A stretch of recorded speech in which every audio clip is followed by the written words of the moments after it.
നിയുക്ത കേരള ഗവർണർ രാജേന്ദ്ര വിശ്വനാഥ് അർലേക്കർ ഇന്ന് കേരളത്തിലെത്തും. തിരുവനന്തപുരം വിമാനത്താവളത്തിൽ മുഖ്യമന്ത്രിയും സ്പീക്കറും മന്ത്രിമാരും ചേർന്ന് സ്വീകരിക്കും. പുതിയ ഗവർണർ നാളെ രാവിലെ 10:30 ഹൈക്കോടതി ചീഫ് ജസ്റ്റിസ് മുൻപാകെ സത്യപ്രതിജ്ഞ ചെയ്ത് അധികാരമേൽക്കും. ആർ റോഷിപാൽ നമുക്കൊപ്പം എത്തുന്നു. ആർ റോഷിപാൽ, പോയതിനേക്കാൾ വലിയ ആളാണ് വരുന്നത് എന്നുള്ളത് പാർട്ടിയും സർക്കാരും ഒക്കെ തിരിച്ചറിയുന്നുണ്ടല്ലോ. അതനുസരിച്ചുകൊണ്ടുള്ള ഒരു വരവേൽപ്പിലേക്കാണോ പോകുന്നത്? സുജയ, ആരിഫ് മുഹമ്മദ് ഖാന് പിന്നാലെ പുതിയ ഗവർണർ രാജേന്ദ്ര അർലേക്കർ സംസ്ഥാനത്തേക്ക് എത്തുമ്പോൾ മുഖ്യമന്ത്രി പിണറായി വിജയൻ തന്നെ ഇന്ന് വിമാനത്താവളത്തിലെത്തി സ്വീകരിക്കും. നാളെ 10:30 ചുമതലയേൽക്കുന്നത്. ഹൈക്കോടതി ചീഫ് ജസ്റ്റിസാണ് സത്യവാചകം ചൊല്ലിക്കൊടുക്കുക.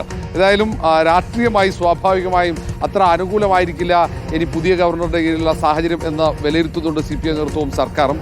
കാരണം നേരത്തെ ആരിഫ് മുഹമ്മദ് ഖാനെ പോലെയല്ല, ഇത് RSSന്റെ ഒരു ആളാണ്. RSSലൂടെ വന്നതാണ്. മാത്രവുമല്ല BJP നേതാവ് കൂടിയായിരുന്നു.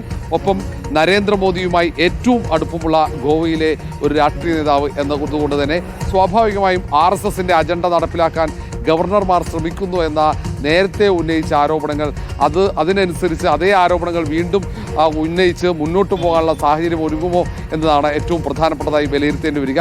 ഏതായാലും ആദ്യ ദിവസങ്ങളിൽ സ്വാഭാവികമായും സ്വീകരണവും അതിൻ്റെ നടപടിക്രമങ്ങളുടെ ഭാഗമായുള്ള സ്വീകരണം, സത്യപ്രതിജ്ഞാ ചടങ്ങിൽ പങ്കെടുക്കുക, അതൊക്കെ ഉണ്ടാകും.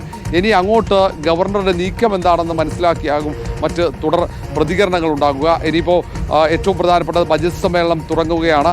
ബജറ്റ് സമ്മേളനത്തിൻ്റെ ഭാഗമായി നയപ്രഖ്യാപന പ്രസംഗത്തിന് ഗവർണർ എത്തേണ്ടതുണ്ട്. നിലവിലെ സാഹചര്യത്തിലാണെങ്കിൽ ജനുവരി 17 ഒരുപക്ഷേ നിയമസഭാ സമ്മേളനം തുടങ്ങുക.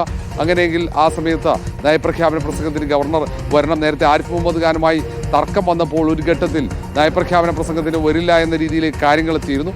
ആ സമാനമായ തർക്കങ്ങളിലേക്ക് എത്തുമോ എന്നത് ഏറ്റവും പ്രധാനപ്പെട്ടത്. ഒന്ന്, നേരത്തെ വന്നതിനേക്കാൾ വലിയ ഒരാളാണ്, വെല്ലുവിളിയായിരിക്കും എന്ന വിലയിരുത്തൽ ഏതായാലും CPI നേതൃത്വത്തിനുണ്ട്, സർക്കാരിനും അതുണ്ട്. മുഖ്യമന്ത്രി ഇന്ന് വൈകിട്ട് 5 മണിക്ക് വിമാനത്താവളത്തിലെത്തി പുതിയ ഗവർണറെ സ്വീകരിക്കും. ആർ റോഷിപാലാണ് വിവരങ്ങൾ നൽകിയത്. നിയുക്ത കേരള ഗവർണർ രാജേന്ദ്ര വിശ്വനാഥ് അർലേക്കർ കേരളത്തിലേക്ക് എത്തുകയാണ്. മുഖ്യമന്ത്രി, സ്പീക്കറും മന്ത്രിമാരും ചേർന്ന് സ്വീകരിക്കുന്നു. നാളെ രാവിലെ 10:30 സത്യപ്രതിജ്ഞ. രാഷ്ട്രീയമായി എല്ലാവരും ഉറ്റുനോക്കുന്നത് ആരിഫ് മുഹമ്മദ് ഖാനേക്കാൾ മറികടക്കുന്ന കടുത്ത തീരുമാനങ്ങളും വെല്ലുവിളികളും ഉയർത്തുന്നതായിരിക്കുമോ അർലേക്കറിന്റെ കേരള ഗവർണർ സ്ഥാനം എന്നുള്ളതാണ്.